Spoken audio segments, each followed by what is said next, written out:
wabarakatuh. Perkenalkan, saya Yulianto, CGP Angkatan 8 kelas 079 dari SMKN Negeri 1 Madiun. Pada kesempatan kali ini, saya akan mencoba memaparkan modul pembelajaran 1.4 tentang budaya positif di sekolah.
Berikut ini akan saya sajikan aksi nyata dari modul 1.4 tentang keyakinan kelas, budaya disiplin, dan budaya positif dari murid. Sebelum saya mulai kegiatan disiplinasi, mari kita buka dengan bacaan Bismillah sama-sama. Bismillah. Ya, terima kasih.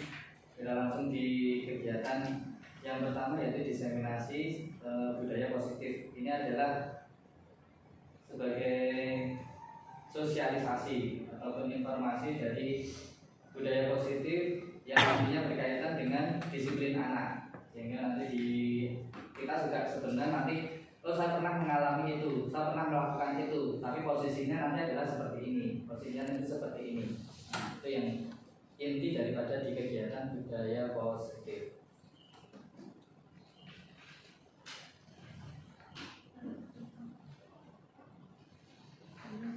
Mati. Apa ada tadi? Oh, enggak. Oke, sebelum mulai, saya sudah membagikan kertas ini. Silahkan Bapak Ibu dipegang alat tulisnya. Saya sedikit untuk mengetes. Tetapi tesnya tidak formal. Hanya ya tidak tegang. Kan kita perkumpulannya ini bukan perkumpulan orang-orang serius, ya. Bukan perkumpulan orang eksak. Kita perkumpulannya orang senemon. Ya. Ada selembar kertas, ada 2 pertanyaan. Yang pertama ada 3 pertanyaan. Monggo, bukan. Aduh. Sini aja, kosong. Nah, ada 3 pertanyaan. Yang pertama adalah bagaimana perasaan Bapak Ibu pada kesempatan kali ini? Langsung jawabnya. Oh. Minimal berapa kata? 1 kata boleh, 2 kata boleh, 3 kata boleh, banyak kalimat boleh. Ya. Perasaan Bapak Ibu dan untuk kesempatan kali ini.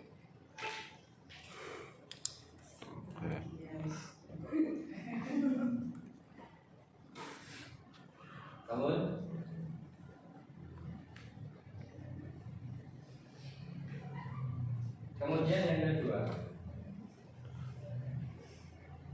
gambarkan dengan imajinasi Bapak Ibu terkait perasaan yang ditulis. Gambarkan Pak. Ya. Saya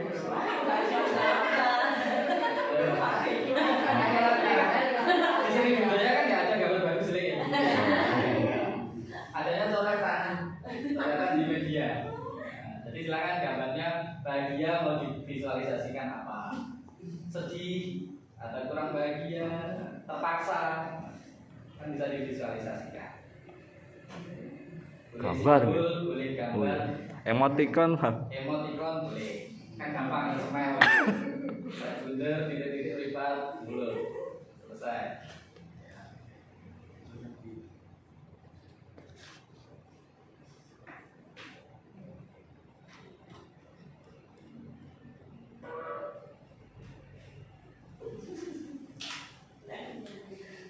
Yang besar nggak apa ini, nanti jadi kelihatan.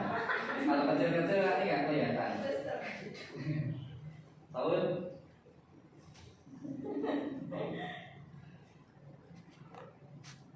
Yang ketiga, Oh, 3. tukarkan gambar dengan temannya. Loh.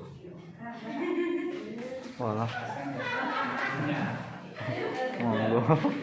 Tukarkan. Oh, monggo. Teman-teman gambar mencari yang enggak.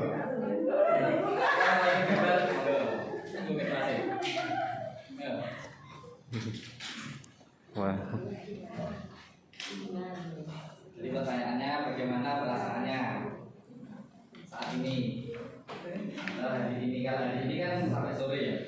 Saat ini. Jadi dari pagi bangun sampai datang di ruangan ini. Ya. Kemudian gambarkan. Dan yang ketiga ditukar.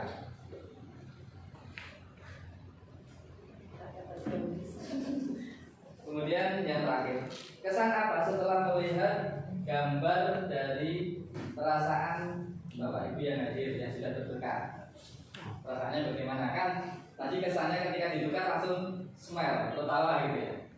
Berarti dengan spontan itu apa kesannya? Kan bisa dilihat, oh, teman saya bahagia. Kesannya mungkin bisa dilihat dari face Bapak Ibu.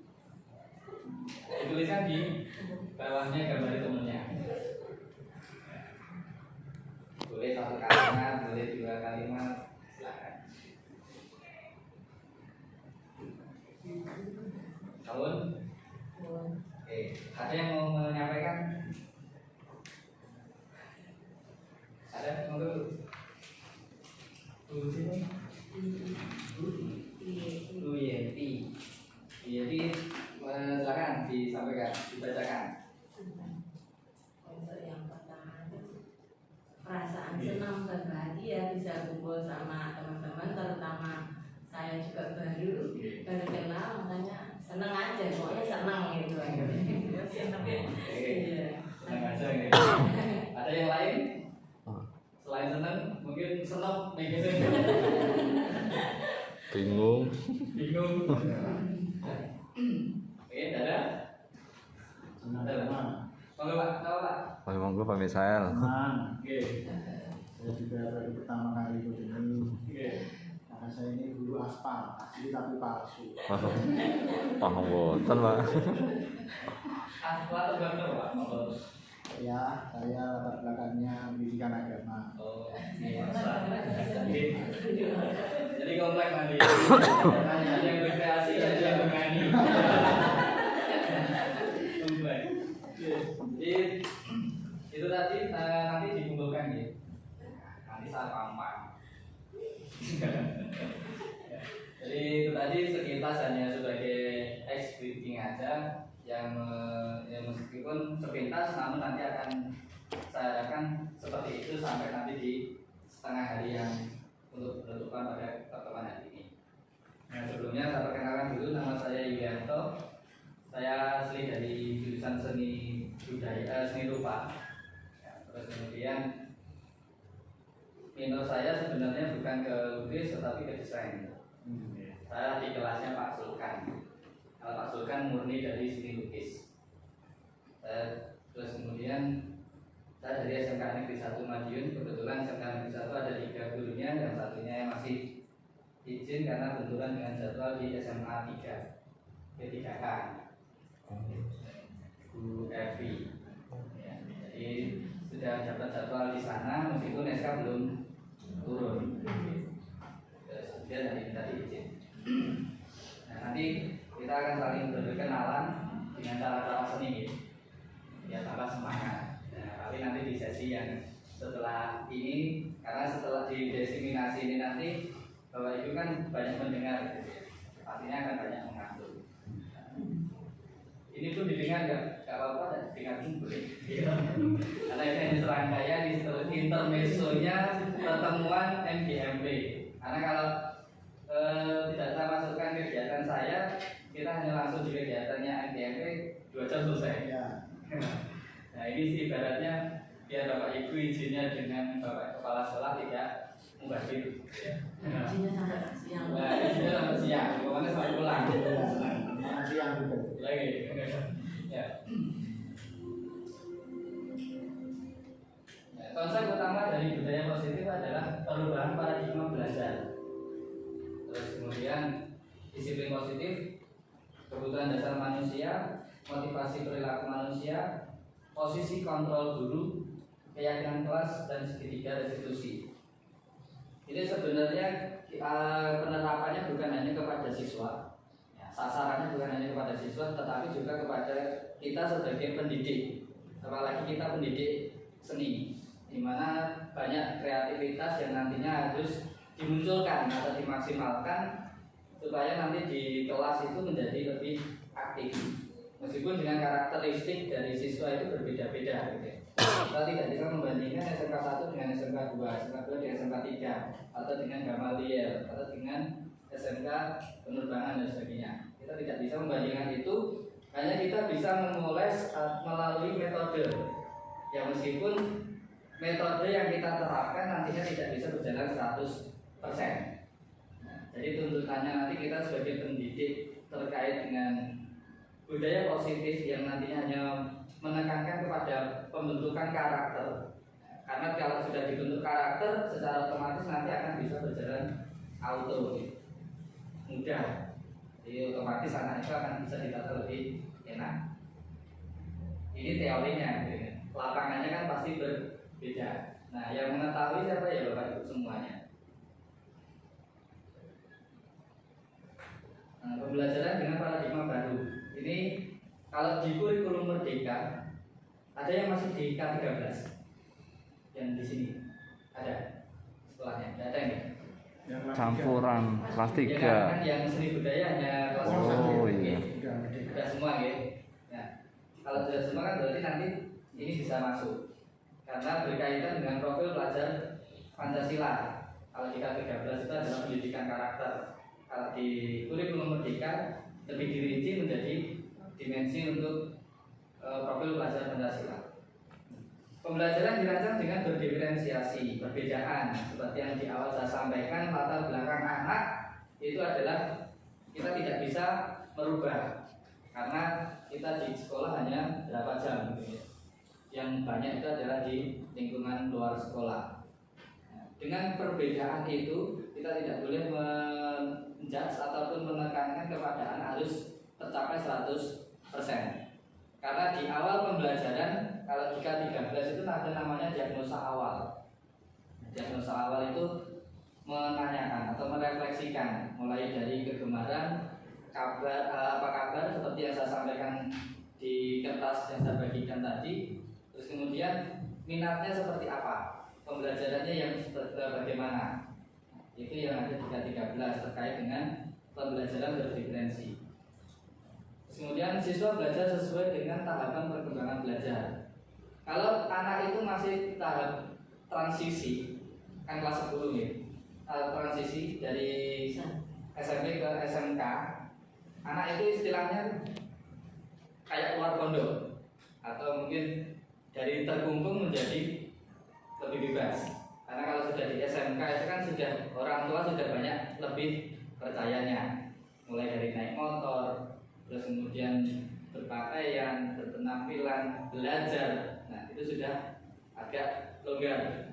Nah, maka nanti disesuaikan dengan perkembangannya. Anak yang masih transisi, kita hanya mentargetkan semester 1 anak paham dulu atau mengetahui dulu. Misalkan anak tidak bisa diajak langsung berkarya, pahamkan dulu saja. Entah pemahamannya itu dengan pertanyaan, meskipun tidak tertulis ya. Di K13 itu kan merdeka ya.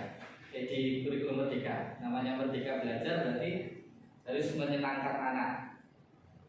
Yang penting anak itu nanti kondusif di kelas, kita bisa berperilaku sebagai kontrol manajer gitu. Jadi bukan sebagai penghukum. Jadi anak akan mengerjakan sanksinya ini, nilainya jelek sebenarnya. Anak nggak ngaruh di zaman sekarang gitu.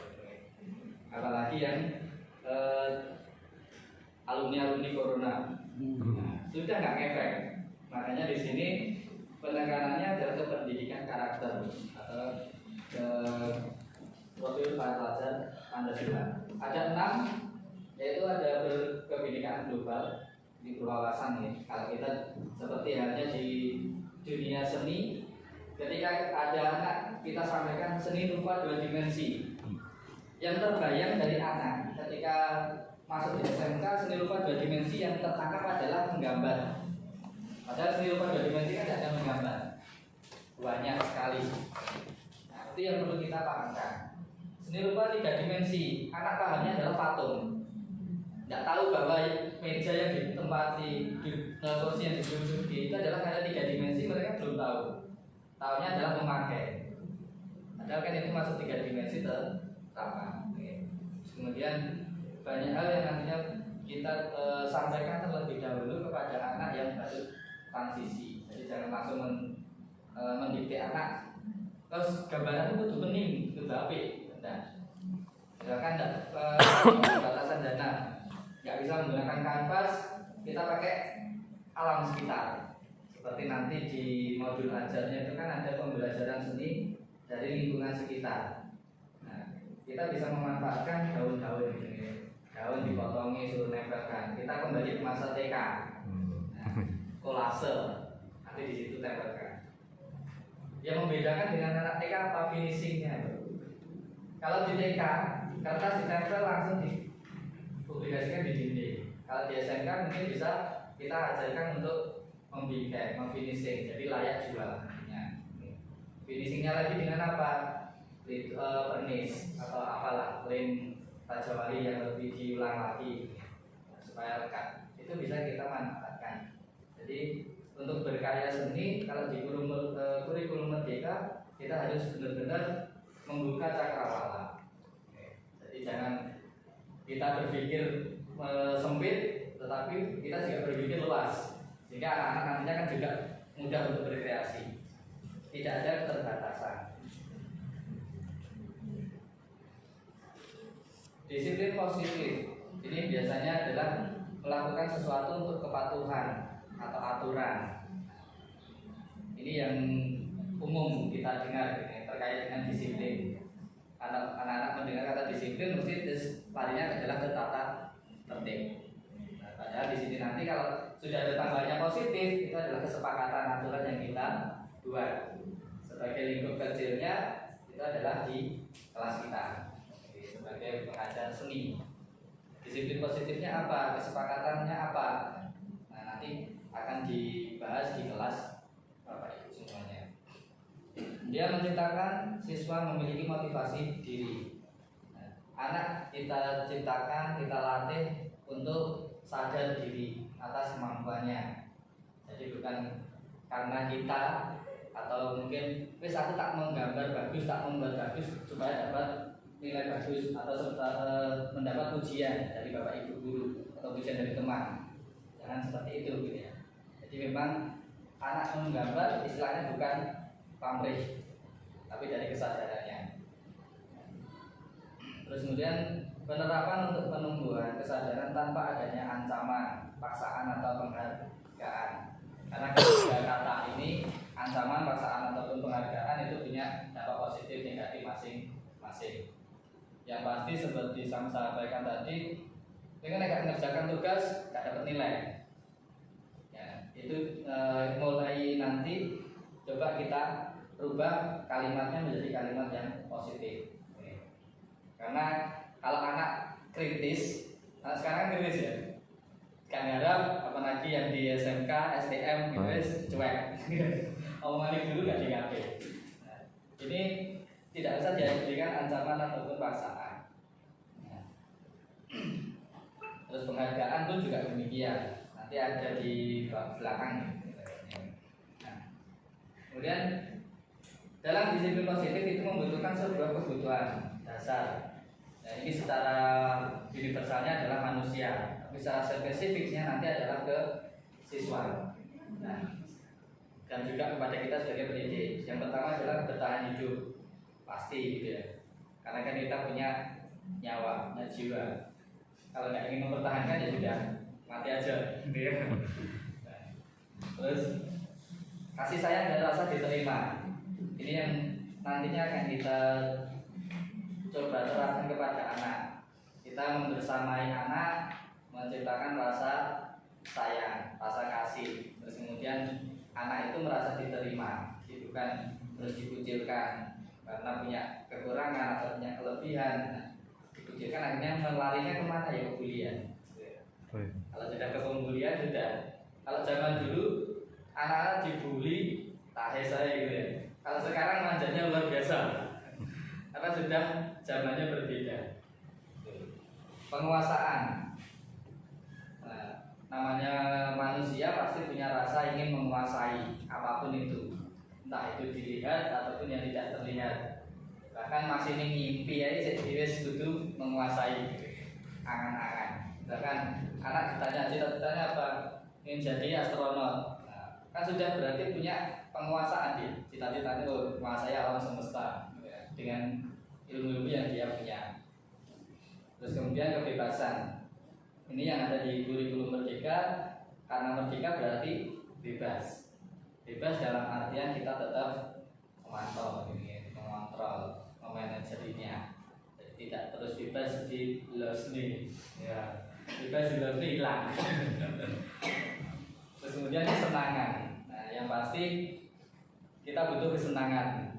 Entah itu nanti untuk berkreasi, untuk berteman, untuk yang lainnya, dan sebagainya kan butuh kesenangan. Cara belajarnya pun juga demikian.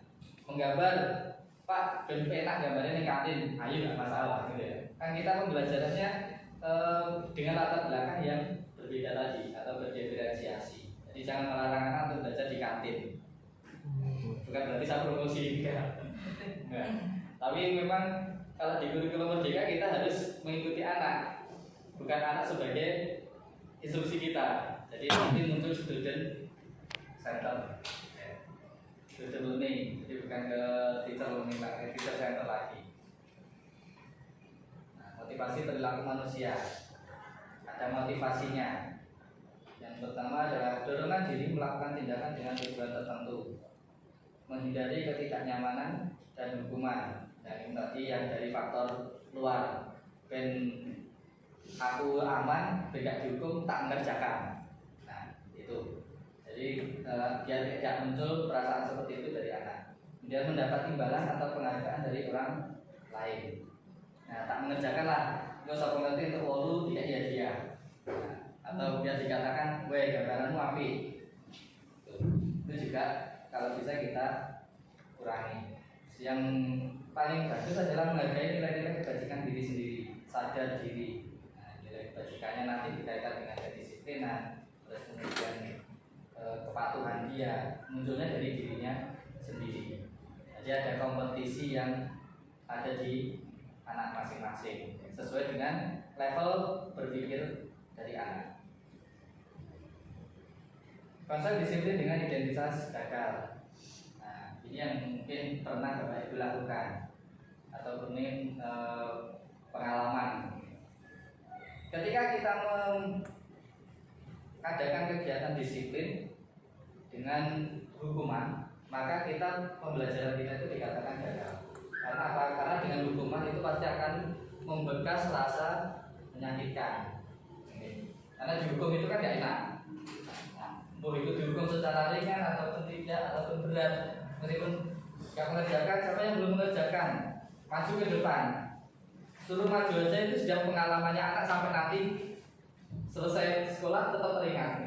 Wah, aku pernah dihukum Pak Rai ngarep, buku ngarep di kongkon ngadep atau kongkon biang guyu, kongkon nyanyi. Nah, itu menyakitkan karena dilihat banyak temennya malu, terus tidak nyaman. Anak ketika sudah dapat dukungan mesti tidak nyaman, rasa takut. Wah, mereka harap dihukum aneh kalau bapak ini.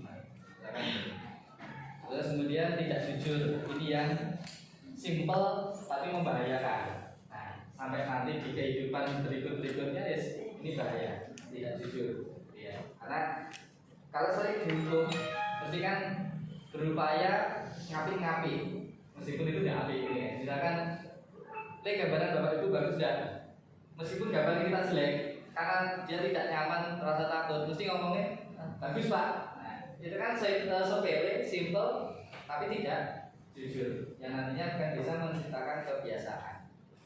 Karakternya nanti sudah beda. Dan yang terakhir adalah kalau dengan konsep gagal terkait dengan hukuman adalah rendah diri, semua menengah, aktivitas apapun pasif, jadi tidak menunjukkan apa-apa. Terus dikatakan lagi dengan identitas gagal melalui penghargaan. Kalau misalkan kita punya kelas yang eksklusif gitu ya, terus wangel ditoto, ayo sobat sing gara tak tukang jajan di kantin gitu kan. Itu kan sebenarnya sebuah reward, penghargaan. Itu sebenarnya bukan hal yang positif.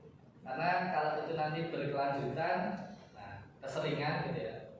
Kesan pertama, oh Pak ini nak gawe acara mesti kayak ini. Berikutnya dia paham, ya. Meskipun tidak ada.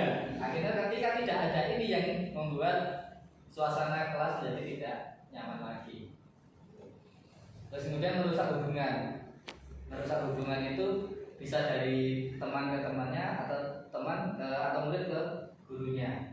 Kalau dengan teman, misalkan, wis aku tak gambar sing apik. Nah, kita sering memuji. Nah, seperti ini loh gambar yang harusnya itu ini. Nah, teman yang lain kirinya begini, kuwineh. Wis kuwe. Nah, itu adalah sifat kiri. Ya. Terus dengan bapak ibu guru juga demikian. Mematikan kreativitas.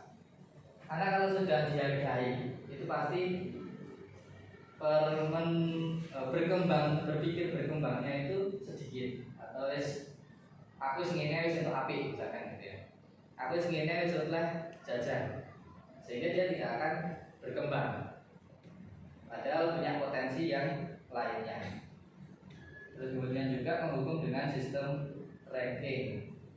Nah, itu gambarnya sing apik tidak dhuwur. Gambarnya sing elek di sing ning gudang. Itu kalau kita dengan kreasi seni ya. Kalau dengan ilmu yang lain misalkan matematika apa sih di sini sama-sama api kelompok ini. Itu kan sistem ranking gitu. Nah, itu juga sebenarnya tidak. Nah, yang sukses adalah seperti ini.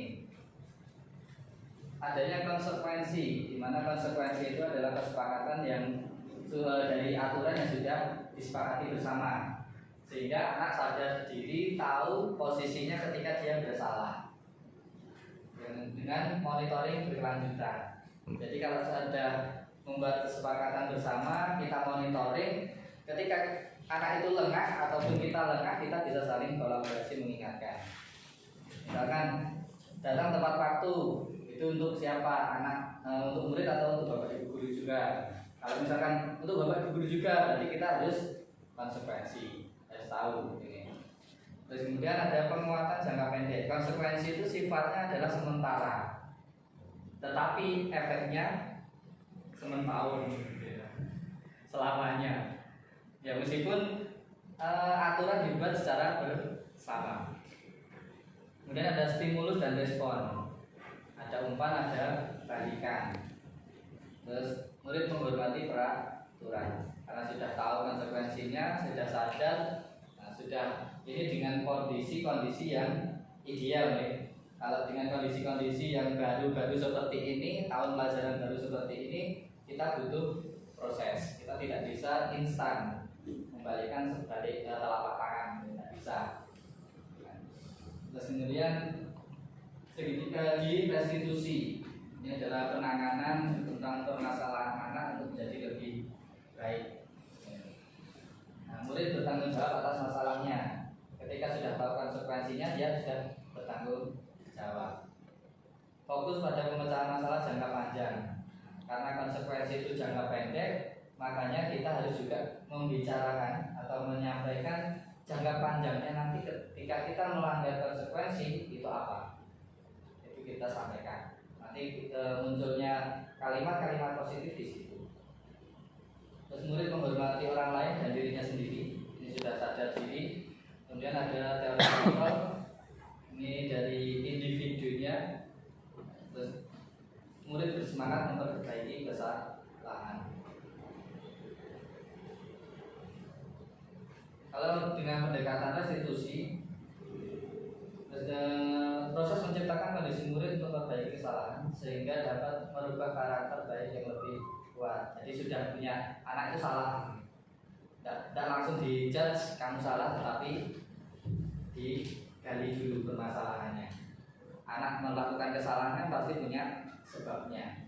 Bosan aku karo guru ini, bosan aku karo kegiatan seni, itu yang perlu kita gali. Terus kemudian ciri-cirinya bukan membuat kesalahan, tetapi pengalaman dari kesalahan. Seperti tadi, kalau sudah salah kita jadikan pengalaman. Misalkan sebagai contoh kita berkarya seni, menggambar. Gambarnya anak ketika disuruh menggambar pemandangan, mesti gambarnya adalah dua gunung kembar.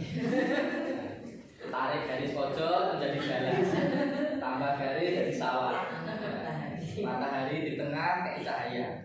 Nah, itu salah atau tidak? Tidak, cuma kan kurang pas ya, karena usia perkembangannya kan tidak sesuai. Nah, itu adalah untuk perkembangan tarafnya untuk pembelajaran berkarya. Tapi kalau sudah menengah, nah kita bisa mengarahkan ke situ. Gunung itu bisa digambar dari aspek atau sudut pandang yang mana. Misalkan kita delik nih, misalnya pohon begini gitu ya, kan nggak mungkin sebelah sini kelihatan. Yang harus digambar adalah sebelah sini. Jadi kalau gambar gunungnya itu yang dilihat utuh begini, tinggal aja ini ditutup pohon, kan tinggal separuh gitu ya. Nah, itu yang kita sampaikan. Jadi jangan sampai ayo lah gambar bebas sama untuk pemandangan. Terus kalau habis gunung kembar, cuma panahnya beda-beda.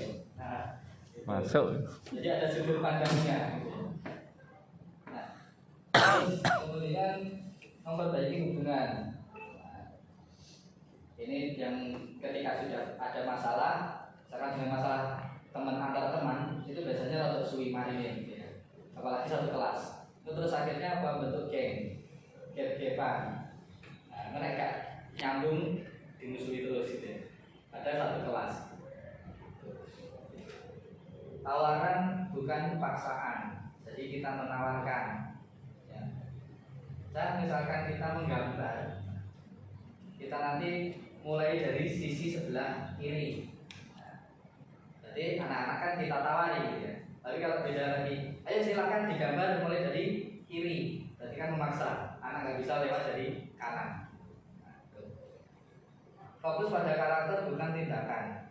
Nah, karena kalau berkarya seni itu sesuai dengan jiwanya, apalagi dia tidak punya dasar seni, sebenarnya punya ya. Kalau kemampuan berseni itu semuanya punya, cuma pengembangannya yang kurang.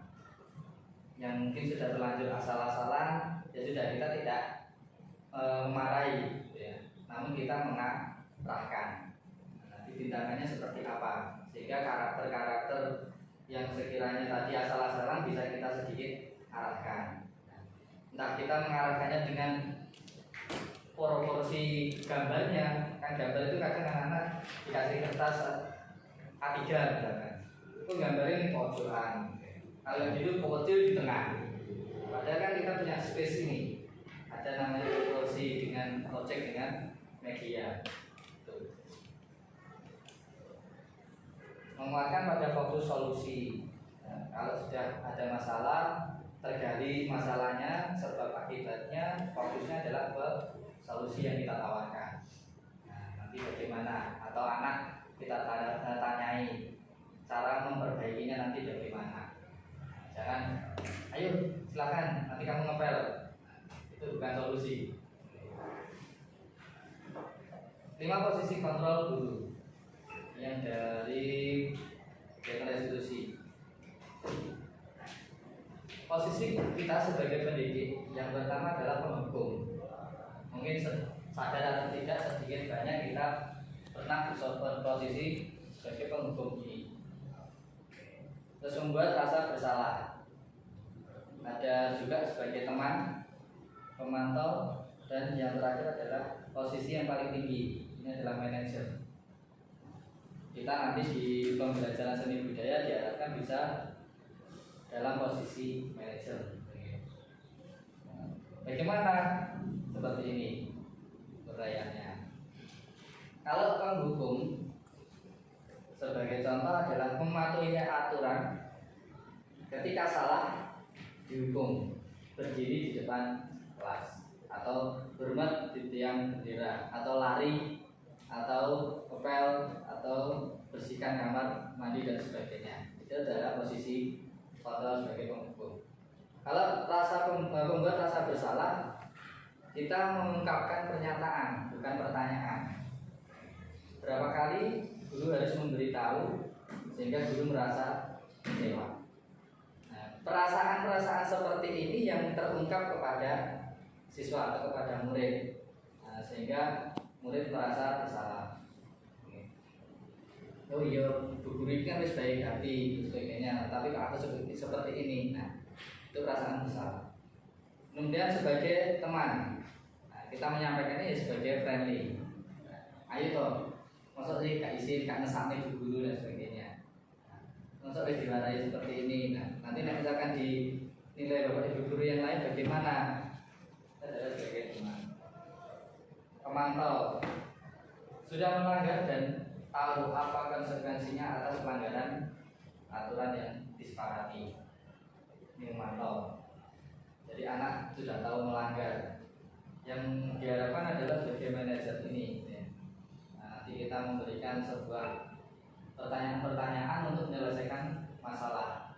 Nah, mulai dari apakah tahu kesalahannya, jadi dipanggil gitu, bukan langsung dijudge di depan kelas. Meskipun anak duduk, tapi kita mulai mainan HP dan sebagainya. Itu lebih baik kita panggil ke depan, namanya siapa si A, dan silakan di sini dulu. Tanyai, kenapa mainan HP? Kenapa tidak menggambar? Tahu kesalahannya. Kemudian bagaimana akan memperbaiki kesalahan. Sebelum kita menawarkan solusi, tanya dulu, kira-kira kalau kamu sudah tahu salah dengan bermain HP, dengan tidak menggambar, solusinya bagaimana kamu menyelesaikan? Misalkan anak menjawab, ya Pak, nanti pas selesai jam pulang saya selesai menggambar. Nah, itu kan berarti anak sudah punya solusinya. Kita tinggal mengarahkan. Hanya memang kadang yang dari kita sendiri sebagai pendidik yang kurang sabar ini. Saya sendiri pun juga demikian. Apalagi punya jam isu tepawan, sing sore tinggal mulai. Nanti anak Pak mau mengumpulkan tugas, tinggal lagi meja. Nah, gitu. Itu yang benar, yang memang saya lakukan. Karena anak nunggu sampai jam sore, ada yang kesel gitu ya. Yang di sekolahnya apa turu ngobrol dan sebagainya. Datang mulai terus tulanan karo anaknya. Gitu. Nah, harapannya adalah meskipun kita sebagai guru seni, di mana kalau pelajaran seni ini kan kurang begitu diperhitungkan ya di sekolah-sekolah baik swasta maupun negeri. Padahal di kurikulumnya setiap apapun perbedaan kurikulumnya, pembelajaran seni itu merupakan pembelajaran yang utama. Kalau di kurikulum ke-13 sebagai kewilayahan. Nah, terus kemudian di kurikulum merdeka ini masuk di kelompok A. Kelompok B-nya kan produktif, matematika, bahasa Indonesia, bahasa Inggris gitu ya. Kita masuk di yang pilihan itu adalah sebenarnya bahasa Jawa. Cuma kadang linearitas, kita nggak tahu linearitas secara sistemnya bagaimana, tapi di struktural seni rupa dengan seni tari, seni teater, musik linear dengan bahasa Jawa. Sehingga kalau di sekolah itu banyak guru seninya, itu sebagian mengajar bahasa Jawa. Padahal secara sistem dapodik nggak linear, ya. Terbukti dari masukan ya Pak. Masukkan 18 kurangnya bahasa Jawa, dimasukkan dapodik nggak valid, dirubah, masukkan koordinator P5 valid. Gitu. Jadi kalau yang di sini punya kemampuan berbahasa Jawa, nah SMK 1 buka ya Mas? Ya, membuka peluang. Karena di sana kelas 10-11 yang bahasa Jawa itu gurunya tidak ada pengajarnya. Yang mengajar ya guru seni sama guru IPAS. Seni terlalu sono. 3 kan satunya P3. Suka masih bagian ya. Tapi ya sebelum masih. Iya, sama 3-1 ya. Ya. Nah ini ya, jadi nanti posisi kita adalah sebagai manajer diupayakan seperti itu, jadi memperbaiki kesalahan. Nah ini yang saya maksudkan tadi keadaannya kesepakatan dengan murid yang dinamakan dengan keyakinan kelas. Kesepakatan berdasar nilai kebajikan dalam budaya positif. Nanti di bawahnya ada apa sih nilai-nilai kebajikannya. Kemudian berdiskusi dengan siswa tentang aturan yang akan dilaksanakan di kelas, entah itu kelas seni berupa seni tari, musik teater, atau dengan secara keseluruhan melalui dari rapat dinas sekolah. Kemudian merumuskan aturan menjadi keyakinan bersama. Aturan-aturan yang sudah kita sepakati nantinya akan kita yakinkan kepada siswa, sehingga siswa tujuan karakter tadi untuk sadar diri itu bisa muncul secara perlahan-lahan. Kalau kita sebagai guru mapel kan kita hanya bertatap muka 1 minggu sekali, hanya 2 jam, ganti-ganti kelas bisa, kan tidak fokus gitu nih. Nah nanti untuk meyakinkan kelas ini bagaimana ya sudah kita sesuai dengan kelas kita saja, kelas kecil. Kalau pengen ada backingan ya kita maju di kesiswaan, atau kalau tidak, kalau lebih dekat dengan kepala sekolah langsung aja ke kepala sekolah untuk memberikan dukungan kepada kita. Terus kemudian menempel aturan keyakinan yang sudah disepakati tadi di kelas, supaya ingat apa yang terjadi. Tidak hanya ayo kita berkesepakatan yang pertama pikir bersama, nah, tidak hanya ngomong besok lagi atau nanti istirahat lagi, tapi ditulis, entah ditulis di papan atau ditulis di kertas, nanti ditempelkan di kelas. Kan biasanya di SMK itu kelasnya bersih, rapi, jadi tidak ada coretan-coretan dari misalkan kayak biasanya anak SD, anak TK kan kelasnya pro-wame. Kita sebagai guru seni boleh seperti itu di kurikulum merdeka. Jadi karya anak-anak jangan dibawa pulang, langsung aja ditempel di kelas. Nanti dibikinkan pantangan kawat, belikan sepit untuk jemuran itu ya. Nanti gambarnya anak langsung dipasang. Meskipun anak gambarnya salah-salah, tapi dengan tidak sengaja nanti anak-anak akan setiap hari melihat itu. Oh gambar itu ternyata di CLN. Nanti oh gambarnya itu lumayan, oh gambarnya wis api ini dan sebagainya. Jadi selama setahun nanti anak-anak punya portofolio, sehingga nanti bapak itu tidak perlu repot menilai. Kalau dibawa pulang atau dikumpulkan nanti di rumah hilang, kita sebagai guru ya lali bisa. Nah, sehingga apapun karyanya kita bisa pajang di kelas, entah itu 2 dimensi, 3 dimensi, bisa dipasang di kelas. Kan di kurikulum merdeka itu sarana prasarana harus terfasilitasi komplit. Apapun permintaannya harus ada di kelas itu. Kalau belum ada, usulkan ke bagian sarana, karena ada plotnya, sehingga kita bisa memanfaatkan. Entah itu nanti digunakan untuk seni atau mapel yang lain, ya silakan. Yang pasti di situ ada. Nah ini nilai kebajikan kelas. Yang pertama adalah disiplin. Ini sebagai contoh aja yang tidak kelihatan itu adalah aturan-aturan yang dibuat. Contohnya, kan disiplin datang tepat waktu, mengerjakan tugas dengan tepat waktu, kemudian mengikuti kegiatan pembelajaran seni ya, terus kemudian menggunakan seragam dengan rapi, terus kemudian ada religius. Nah, ini kemudian nilai kebajikan berikutnya adalah peduli lingkungan, ada toleransi. Jadi nilai-nilai kebajikannya itu kemudian keyakinan kelasnya adalah aturan yang disepakati. Pembentukan keyakinan kelasnya adalah seperti ini langkah-langkahnya gitu ya. Lebih abstrak dari aturan. Kalau aturan bersifatnya sempit, maka kita abstrakkan, diperluas lagi. Kemudian berupa pernyataan universal, dibuat dalam kalimat positif. Terus saja agar mudah diingat. Entah itu satu kata, dua kata, satu kalimat. Jangan terlalu berbanyak. Kalau aturan di sekolah kita kan berbanyak tulisannya gitu. Jangan ada 1 sampai 25. Tulisan tok. Bocah mau saya ogah. Kemudian sesuai dengan kondisi kelas atau sekolah akan mudah diterapkan. Nah, gambar tak jam selesai Pak. Habis itu kan berarti ulang bareng. Semua warga kelas dilibatkan. Jadi baik guru, murid kalau bisa dengan tenaga kependidikan yang lain tahu gitu ya, apa yang sedang kita laksanakan atau coba upayakan.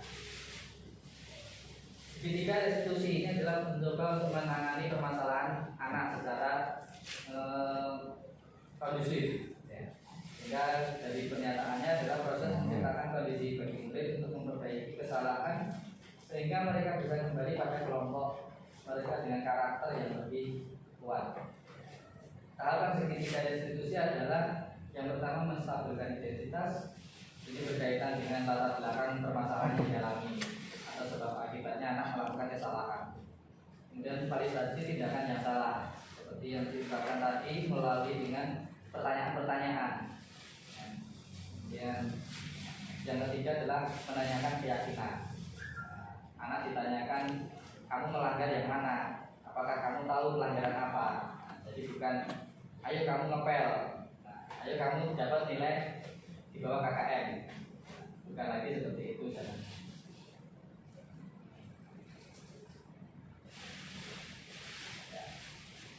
Ini tadi sedikit diskriminasi yang saya sampaikan terkait dengan budaya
Assalamualaikum. Silakan duduk. Ya, mulai kemarin langsung saja ya. Ini kenapa sampai Bapak memanggil kamu ke ruangan ini? Tentu pastinya ada sebuah alasannya atau sebab akibatnya, gitu ya. Dimana sebabnya ini ketika kemarin di jam pelajaran Bapak, kamu tidak nampak di bangku kelas. Terus saya tanyakan teman-teman di kelas di jam sebelumnya kamu ada. Terus kemudian pada jam saya kamu tidak ada ketika saya absen sehingga absen menjadi kosong, dan kosongnya ini tidak 1 2. Nah, makanya kamu saya panggil ke sini untuk mengklarifikasi kenapa ada kasus seperti ini, ya, sehingga nanti bisa kedepannya bisa lebih baik lagi. Ya, kemarin kan kamu tidak ada di kelas gitu ya, kenapa? Iya Pak, soalnya saya itu bosan sekali Pak untuk di pelajaran terakhir. Dan saya ikut calon teman-teman jurusan lain, jadi celupnya rame-rame Pak. Jadi kemarin tidak sendirian. Iya Pak. Ya, karena terpengaruh ya. Nah, kemudian kalau kamu tidak mengikuti pelajaran, seharusnya kamu berada di kelas tetap, tapi bisa tiduran, gitu ya, yang minta izin, sehingga absenmu itu nanti tidak banyak yang kosong. Apalagi tugasmu, kalau absennya saja sudah banyak yang kosong, secara otomatis tugas-tugas itu nanti tidak akan terselesaikan. Gitu ya. Terus kemudian saat kamu colut, kamu melakukan apa dengan teman-temanmu yang rame-rame? Saya meninggalkan kelas, nongkrong sama teman jurusan lain di kantin belakang sekolah, kemudian tidur di masjid Pak, sampai jam pulang. Oh gitu. Jadi yang kamu lakukan di kegiatan saat kamu colut, karena kamu merasa bosan tadi itu hanya tiduran gitu ya, nongkrong. Nah, terus kemudian kamu tidak keluar ke sekolah gitu ya sebelum jam pembelajaran selesai. Terus kemudian kamu pastinya punya alasan selain apa yang kamu lakukan, selain kamu colut, nongkrong-nongkrong, tidur-tiduran, nah, sambil menunggu jam kelas jam pelajaran pulang, kamu punya alasan dari tindakan colut itu. Apa alasannya? Karena saya lelah Pak pelajaran sebelumnya, yaitu praktek dalam pemesinan buku di bengkel. Oh, jadi pelajaran di sebelumnya itu adalah praktek di bengkel. Ya, Ya. Jadi saya merasakan juga lelah kamu ketika mengikuti pelajaran praktek, ya. Karena pelajaran praktek kan tidak hanya 1-2 jam ya. Praktek itu mesti banyak jam, sehingga perasaan lelah itu pasti juga kamu akan merasakan. Terus kemudian yang saya apresiasi juga, kamu tidak keluar ke sekolah terlebih dahulu, masih mau untuk menunggu jam pulang sekolah, apalagi tidak merokok di warung luar sekolah. Ya. Nah, itu juga sebenarnya sudah bentuk rasa luar biasa. Terus kemudian dengan apa yang kamu lakukan saat kamu colut itu, kira-kira sesuai tidak dengan keyakinan kelas yang kita sepakati bersama? Tidak. Kalau tidak tahu tidak, kemudian keyakinan kelas apa yang sesuai saat kamu melanggar peraturan tersebut? paling utama adalah disiplin Pak. Ya. Jadi kamu sudah tahu ya keyakinan kelasnya, kamu melanggar dengan perbuatan colut itu adalah disiplin. Penting tidak itu? Sangat penting Pak. Ya, sangat penting ya. Karena semuanya kegiatan aktivitas kehidupan ini berawal dari sebuah disiplin, kemudian tanggung jawab. Nanti akan bisa berkembang ke arah-arah budaya positif yang lainnya. Ya. Terus kemudian saat kamu bosan, apa yang kamu lakukan untuk atau melakukan kegiatan terhadap bosannya ini? Apa? Saya akan lebih sabar dan bersemangat dalam mengikuti pelajaran di kelas maupun di bengkel Pak. Ya. Jadi Jadi dengan bersahabat menambah motivasi belajar ya. Karena motivasi itu kan munculnya dari kita. Orang lain hanya memandu, istilahnya menasihati, mengabani. Semuanya kembali kepada diri kita. Kalau kita nanti terjerumus, ya semuanya akan menjadi terjerumus. Terus kemudian apa yang kamu lakukan untuk memperbaiki ini nanti supaya tidak lagi kamu tolong pada saat jam pembelajaran? Saya akan mencoba untuk menyemangati diri Pak, untuk bisa meraih sukses dalam menempuh pendidikan di SMK 1 mungkin. Ya, tepat sekali. Jadi nanti kamu harus bisa lebih semangat melihat potensi-potensi kamu yang ada, dikeluarkan, dimaksimalkan, sehingga apa yang kamu dapatkan di pelajaran SMKN 1 Madiun ini dapat terrealisasi di kehidupan masa depan. Oke ya. Ya. Jadi mungkin itu saja. Nanti untuk berikutnya saya harapkan sudah bisa kembali beraktivitas yang positif. Ya, tinggalkan hal-hal yang negatif. Oke ya. Oke, terima kasih bisa kembali ke kelas.